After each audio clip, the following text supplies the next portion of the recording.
Good afternoon, children. Today we are going to do poem number 3, Keeping Quiet by Pablo Neruda. Keeping Quiet is a poem written by Pablo Neruda in Spanish, which has been translated in English. In this poem, the Nobel Prize winner poet aims to appeal to the readers to take a little time out of their busy schedules and life for a little introspection and retrospection. This poem is an eloquent and reflective piece of poetry which has philosophized a solution to the problems caused in the world due to growing materialism, greed, and power lust. This is meant for all over the world, each and everyone residing all over the world, irrespective of their nationality. The poem speaks in favor of inward self fulfillment independent of external factors. It is highly spiritual in the way it urges readers to shed one's ego and realize one's identity as a human being. The poem talks about peace, humanity, and brotherhood. The poet's writing style in the poem is very soulful and it seems to come straight from the heart. This is probably why the poem appeals to the heart more than the faculties of the intellect. This poem is not an activist call to action but a philosopher poet's call to introspection. It is as explosive as it is quiet. It is this serenity which creates an aftermath of thought, ripples in the minds of the readers as we feel influenced to act on his message. Thus, the poem has global status. Pablo Neruda was not born with the name which is imprinted across his poetry collections now.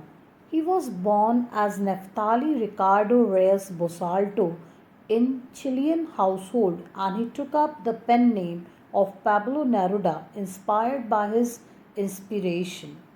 This was done in order to avoid any altercation with his family, especially his father, who was opposed to his career as a poet and wished for his son to occupy a practical profession. Neruda was awarded the Nobel Prize for Literature, which brought in a lot of controversies due to poet's reputation as a political activist. Now, let's see what he has to talk about in his poem. The poet begins his poem by saying, "Now we will count to 12 and we will all keep still." The poet asks everyone to count to 12 and calm themselves down and be still after the counting. At the very start of the poem, Neruda sets the momentum of stillness for us. He urges his readers to count to 12 and remains static.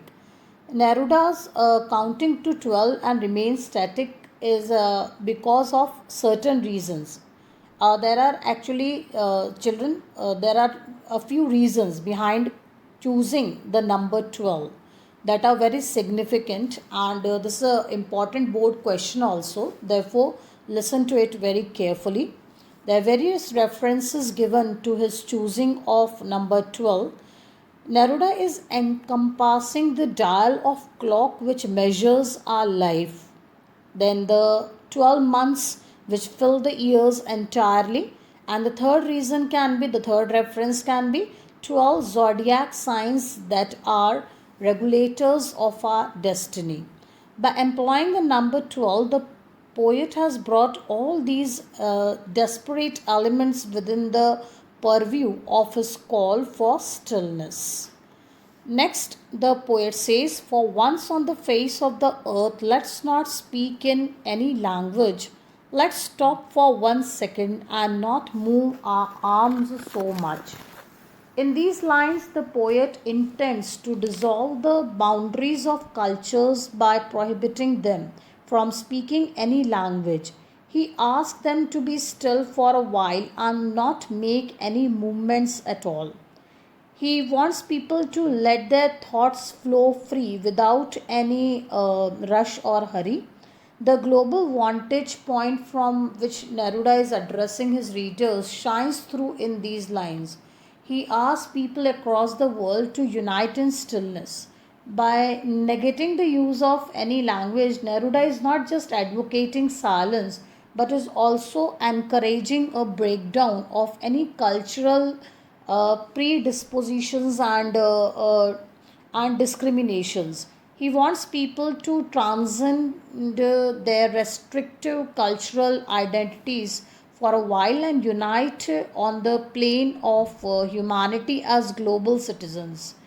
By simply remaining still, Neruda does not seek too much of our time. He breaks down time into its basic component and asks us to invest that tiny bit of our life to silence. The poet seeks to iron out the restlessness of the readers by asking them to stop fidgeting. He wants his listeners to not move at all. Arms here can also stand for weaponry. By asking people to lay down their arms and ammunition, Neruda is making a call for peace. Hence, the lines can be appeal for stillness as well as peace. Next, the poet says, it would be an exotic moment. Without rush, without engines, we would all be together in a sudden strangeness. When I'm reading these lines, children, I remember the first day of the lockdown when there was no rush and everybody was at home. The poet says that it would be a different experience to see the world come to a halt where everything stops and everyone comes together in strangeness. A sudden moment of inactivity which the world has not often seen. So, as I told, the poet speaks about the beauty of the stillness and silence which he recommends for all. He says that it would be an exotic moment in which a cosmic pace of life will halt, and so will the engines. By using the word exotic, he sensualizes this moment of inactivity for us, during which people would be freed of their rush to get from point A to point B, and will get a break from the rat race which all of our lives have been reduced to in this modern utilitarian world. By referring to the world in which engines have halted, Neruda is indicating towards a reversal of dehumanizing aftermath of industrialization and mechanization, which has made societies greedy and individual self centric. And this is the reason why, after the lockdown, when the lockdown began, the people started to move back to their homelands or home places, you can say, or villages or wherever they belong to. Neruda fosters a sense of brotherhood here, and once all our activities and incessant flood of interpersonal communication stops, the world will come together. This coming together of the world will be one of a kind union, something that the world has not seen or experienced before. So we can feel it now. He says that following his plea will bring about a wonderful feeling of abrupt unusualness. So you must have heard your grandparents saying that it's unusual because they have never felt this kind of before. Such absolute silence and stillness would bring us all together as the peace that will be seen, and as the peace will become a common unifying link. So here he says that when everything will be locked down or will be quiet for some time, then the peace will become a unifying link.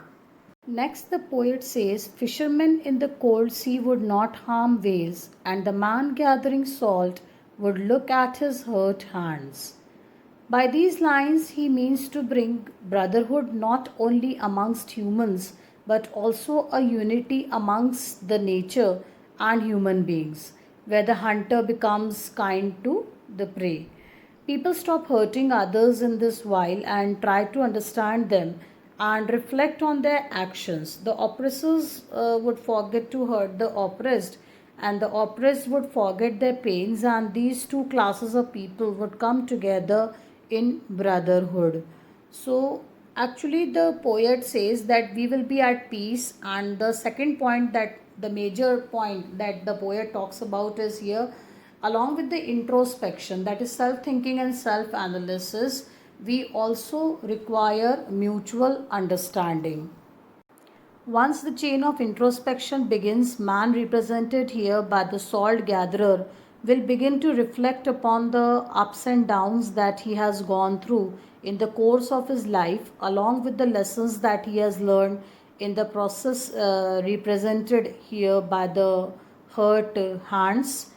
In the mad rush of life, people seldom stop to look inwards, children, as we have seen, in order to understand themselves. And in the exotic moment of peace, when people finally simmer down to take stock of themselves and their life, they will arrive at a feeling of self understanding and sense actualization, a better understanding of oneself. So the instance of fishermen in the cold sea is given by the poet to make us understand about the theme of mutual understanding. And the second example of salt, man gathering salt, is for introspection. Till here we are going to do, children, today.